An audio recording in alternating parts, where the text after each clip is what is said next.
Boy, you're in for one heck of a ride tonight. We're about to dive deep into the ancient practice of gazing into reflective surfaces to glimpse visions of the unknown. Buckle up, folks, because this is going to be a wild one. Now imagine, if you will, a dimly lit room, candles flickering ominously, casting eerie shadows on the walls. The air is thick with incense, and there, in the center of it all, sits a lone figure hunched over a gleaming crystal ball. Their eyes are wide, unblinking as they stare intently into the swirling depths. What do they see? What secrets of the universe are being revealed? Oh man, I'm getting goosebumps just thinking about it. Scrying, my friends, is not for the faint of heart. It's a practice that stretches back thousands of years, with roots in ancient civilizations like Mesopotamia, Egypt, and Greece. These folks weren't messing around. They believed that by gazing into reflective surfaces like water, mirrors, or polished stones, they could tap into the cosmic consciousness and gain insight into the past, present, and future. Talk about a power trip. But hold on to your hats, because it gets even crazier. In medieval Europe, scrying took on a whole new level of intensity. We're talking full-blown witch hunts and accusations of demonic possession. Can you believe it? In 1582, the infamous John Dee, astrologer to Queen Elizabeth I, claimed to have made contact with angels through his obsidian scrying mirror. Now, I don't know about you, but if I started seeing winged beings in my bathroom mirror, I'd be running for the hills. Speaking of which, let me paint you a picture of what it might be like to actually experience scrying firsthand. Picture yourself sitting in a dark room, your heart pounding in your chest as you lean over a black mirror. The surface is so dark, it's like staring into an abyss. You take a deep breath, trying to calm your nerves, but there's no shaking that feeling of anticipation. Or is it dread?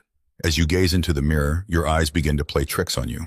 Shadows dance at the edges of your vision, and you could swear you saw something move in the reflection. Is it just your imagination? Or is there really something there? Your palms are sweating now, and you can't help but wonder if you've bitten off more than you can chew. Suddenly, the surface of the mirror seems to ripple, like a stone dropped into a still pond. Your breath catches in your throat as shapes begin to form in the inky blackness. At first, they're indistinct, mere wisps of smoke. But as you watch, transfixed, they coalesce into recognizable forms. Holy moly. You guys, this is the real deal. Now, I know what you're thinking. Come on, this can't be real. It's all just a bunch of hocus pocus, right? Well, hold on to your skepticism, my friends, because things are about to get even weirder. Throughout history, there have been countless reports of scrying visions that came true. In fact, the famous 16th century seer Nostradamus was said to have used a bowl of water for his prophetic visions. Can you imagine? This guy was peering into his cereal bowl and predicting world events. But it's not just ancient history we're talking about here. Oh no, scrying is alive and well in the modern world. In fact, a 2019 survey conducted by the Pew Research Center found that 41% of Americans believe in psychics and people with ESP. That's nearly half the population, folks. It seems like there's still a hunger for glimpses into the unknown, even in our high-tech, science-driven world. Now let's talk about the nitty-gritty of scrying techniques. It's not just about staring into any old shiny object and hoping for the best. Oh no, there's a whole art to this business. Some practitioners swear by black mirrors, which are said to be particularly effective for contacting the spirit world. Others prefer crystal balls, believing that the natural energies of the stones enhance their psychic abilities. But here's where it gets really wild. Some brave souls take their scrying to the next level by using, get this, blood. Yep, you heard that right. Hematomancy, as it's called, involves gazing into a bowl of blood to divine the future. Now, I don't know about you, but I think I'll stick to my bathroom mirror, thank you very much. Speaking of blood, let me tell you about a chilling tale from the annals of scrying history. In 1928, a woman named Alma Fielding claimed to have seen a vision of her own death while scrying. She described in vivid detail a car accident on a winding country road. Friends and family begged her not to drive, but Alma brushed off their concerns. Can you guess what happened next? Yep, you guessed it. 2 weeks later, Alma was killed in a car crash that matched her vision exactly. Talk about a self-fulfilling prophecy. Now, I know some of you skeptics out there are probably rolling your eyes right about now. It's all just coincidence, you might be thinking. Or maybe it's just the power of suggestion. Well, hold on to your hats, because science might have something to say about that. Recent studies in neuroscience have shown that prolonged staring at a fixed point can induce a mild altered state of consciousness. It's called the Ganzfeld effect, and it can cause visual hallucinations and distortions in perception. So when you're gazing into that crystal ball, your brain might actually be playing some pretty wild tricks on you. But here's where it gets really interesting. Some researchers believe that scrying might actually be tapping into something deeper than just visual tricks. Dr. Dean Radin, chief scientist at the Institute of Noetic Sciences, has conducted experiments on what he calls presentiment, the idea that our bodies can unconsciously detect future events. In one study, participants showed physiological responses to emotional images seconds before they were shown. It's like our bodies know what's coming before our conscious minds do. Mind-blowing, right? Now let's take a moment to really sink into what it might feel like to have a genuine scrying experience. Imagine you're sitting in a candlelit room, the air heavy with the scent of sage and sandalwood. You've been staring into a black mirror for what feels like hours, your eyes straining in the dim light. Just as you're about to give up, thinking this whole thing is a waste of time, something changes. The surface of the mirror seems to soften, like you're looking through a veil of water.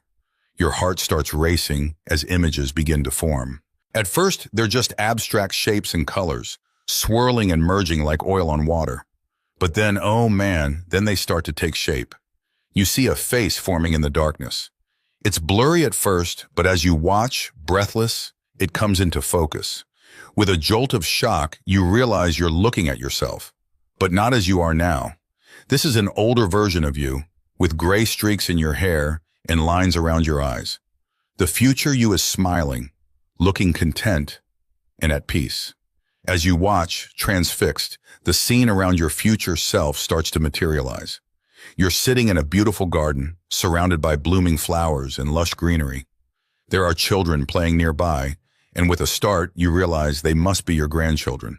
A wave of emotion washes over you, joy, relief, and a bittersweet ache for a future that hasn't happened yet. But wait, the vision isn't over. The scene shifts, and now you're seeing flashes of events yet to come. A new job opportunity, a move to a different city, a chance encounter that will change the course of your life. It's overwhelming, exhilarating, and more than a little terrifying. Is this really your future, or just your imagination running wild? As the vision fades and you come back to yourself, you're left with a sense of awe and wonder. Whether what you saw was real or not, the experience has left an indelible mark on your psyche. You'll never look at your reflection quite the same way again. Now I know what you're thinking. This all sounds great, but how do I get started with scrying? Well, hold on to your horses, because I'm about to drop some knowledge on you. First things first, you're gonna need a scrying tool. This could be a crystal ball, a black mirror, a bowl of water, or even just a regular old mirror. Heck, I've heard of people using the surface of their morning coffee as a scrying medium. Talk about multitasking. Next, you'll want to set the mood. Find a quiet, dimly lit space where you won't be disturbed. Light some candles, burn some incense if that's your jam. The key is to create an atmosphere that helps you relax and focus. Some folks like to play soft, ambient music in the background. Whatever floats your boat, my friends. Now comes the tricky part, actually doing the scrying. This is where things can get a little weird, so brace yourselves. You'll want to sit comfortably with your scrying tool in front of you. Take a few deep breaths to center yourself, and then start gazing into the reflective surface. Don't strain your eyes or try to force anything. Just relax and let your vision go slightly out of focus. At first, you might not see anything at all. That's totally normal, so don't freak out. Just keep gazing, letting your mind wander. Some people find it helpful to ask a specific question or focus on a particular person or situation. Others prefer to keep an open mind and see what comes up. As you continue to gaze, you might start to notice changes in the reflective surface. It might seem to cloud over or become misty. You might see colors or shapes forming. Some people report seeing actual scenes or images, while others get more of a feeling or intuition. There's no right or wrong way to experience it, folks. It's all about what works for you. Now here's where it gets really wild. Some experienced scryers report entering a trance-like state during their sessions. They describe feeling disconnected from their bodies, as if they're floating or traveling to other realms. I'm talking full-on out-of-body experiences, people. Can you imagine? One minute you're staring into your bathroom mirror, the next you're zipping through the cosmos like some kind of psychic astronaut. But wait, there's more. Some practitioners claim that scrying can be used for more than just seeing the future. Oh no, we're talking about all sorts of mystical shenanigans here. Some folks use scrying for spirit communication, believing they can contact the dead through their reflective surfaces. Others use it for remote viewing, attempting to see distant locations or events in real time.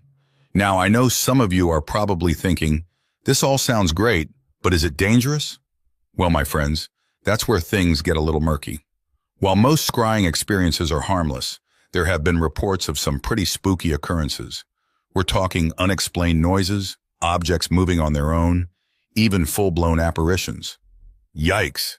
In fact, there's a famous case from the 1970s involving a group of researchers at the Philip experiment.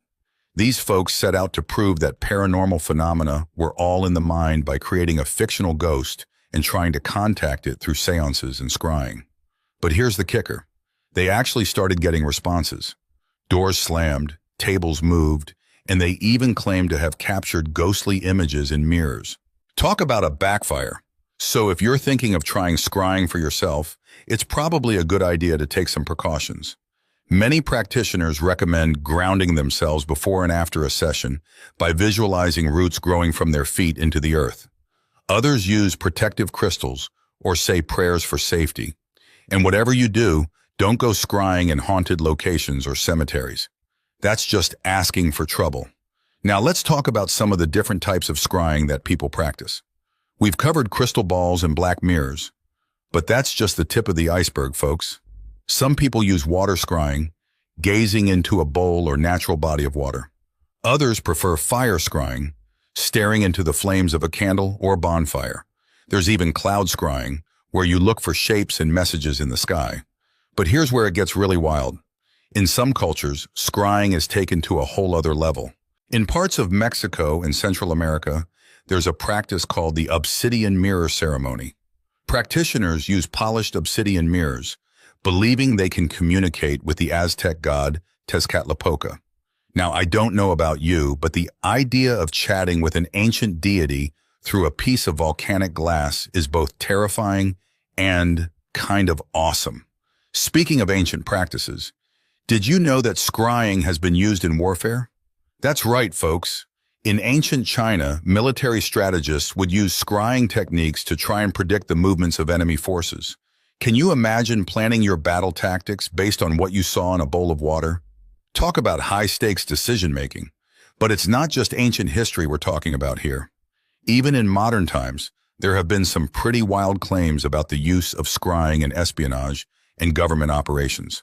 During the Cold War, both the U.S. and Soviet governments allegedly conducted experiments in remote viewing, a form of psychic espionage that some say is related to scrying. The CIA even had a program called Project Stargate that investigated these supposed psychic abilities. Can you believe it? Your tax dollars at work, folks. Now, I know we've been focusing a lot on the spooky and mysterious aspects of scrying, but it's worth noting that not everyone sees it as a supernatural practice. Some psychologists and researchers view scrying as a form of self-reflection and introspection. They argue that the visions people see are actually projections of their own subconscious mind, bringing hidden thoughts and feelings to the surface. In fact, some therapists have even incorporated scrying-like techniques into their practice. They use guided imagery and mirror work to help patients explore their inner landscapes and work through emotional issues. It's like a mystical version of talk therapy. But let's get back to the weird stuff, shall we? Because boy, oh boy, do people report some strange experiences during scrying sessions. I'm talking about visions of past lives, encounters with spirit guides, even glimpses of parallel universes. Now, whether you believe in this stuff or not, you've got to admit it's pretty fascinating. One particularly chilling account comes from a woman in England who claimed to have seen her own death while scrying. She described in vivid detail a car accident on a foggy night. Shaken by the vision, she avoided driving in fog for years. But here's the kicker. 10 years later, she was involved in a car accident that matched her vision almost exactly. The only difference? She survived thanks to the precautions she'd taken based on her scrying experience. Talk about a self-fulfilling prophecy with a twist. Now, I know some of you skeptics out there are probably thinking, come on, this is all just coincidence and confirmation bias. And you might be right. But here's the thing. Even if scrying isn't actually revealing hidden truths or predicting the future, the experiences people have during these sessions can be incredibly powerful and transformative. Think about it. When you sit down to scry, you're essentially creating a space for deep introspection and self-reflection. You're quieting your mind, focusing your attention, and opening yourself up to new insights and perspectives. Whether those insights come from some mystical source or just from your own subconscious mind, they can still be incredibly valuable. In fact, some researchers argue that the real power of scrying lies not in its ability to predict the future or contact spirits, but in its potential to help us understand ourselves better. By creating a kind of waking dream state, scrying can allow us to access parts of our psyche that we might not normally be aware of. But let's not forget the element of danger and mystery that surrounds this practice. Throughout history, scrying has been associated with witchcraft, sorcery, and dark magic. In medieval Europe, people caught practicing scrying could be accused of consorting with demons and face severe punishment. Can you imagine being hauled before a witch trial just for staring into a mirror? Talk about bad luck. Even today, there are those who warn against the dangers of scrying. Some religious groups view it as a form of divination that opens the door to malevolent spiritual forces. Others worry about the psychological effects of repeatedly inducing altered states of consciousness. And let's not forget the risk of becoming obsessed with trying to see the future, neglecting the present moment in the process. But for many practitioners, the potential rewards outweigh the risks. They describe scrying as a profound and transformative experience, one that can lead to greater self-awareness, spiritual growth, and a deeper connection to the universe. Some even claim that regular scrying practice can enhance intuition and psychic abilities in everyday life. So what do you think, folks? Is scrying a window into hidden realms of knowledge and mystery, a powerful tool for self-discovery and personal growth, or just an elaborate form of self-delusion? Whatever your take on it, there's no denying that this ancient practice continues to captivate and intrigue people to this day. As we wrap up our journey into the mysterious world of scrying, I want you to take a moment and really let it all sink in. Think about the countless individuals throughout history who have gazed into reflective surfaces, seeking answers to life's great mysteries. From ancient oracles to modern-day psychics, the allure of peering beyond the veil of ordinary reality has never lost its power. Who knows? Maybe the next time you catch your reflection in a mirror or a still pool of water, you'll find yourself wondering what secrets might be hiding just beneath the surface. But remember, my friends, whether you're a true believer or a die-hard skeptic, the most important truths are often the ones we find within ourselves. So keep your eyes open, your mind curious, and who knows what wonders you might discover. Until next time, keep searching for the extraordinary in the ordinary, and never stop questioning the mysteries of the universe.